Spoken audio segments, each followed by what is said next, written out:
Hello guys! Quality na naman! Pabihira naman yan. Sino mo? Oh, yan oh. Ay, hindi quality. Local.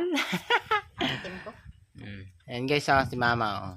Medyo nakakagalaw-galaw. Medyo nakakagalaw na ang aking mama. Nagmimerienda kami ng papaya na yung medyo hinog. Tapos may suka. Ayan guys, oh. Masarap. Ito ang hilig namin dito. Pag may bunga ang papaya, tapos medyo hinog, sinasawsaw sa suka. Yung suka may asin konti. Masarap ang lasa. Gusto niya, tikman niya. Ayan guys, magugulay kami guys ng ano guys.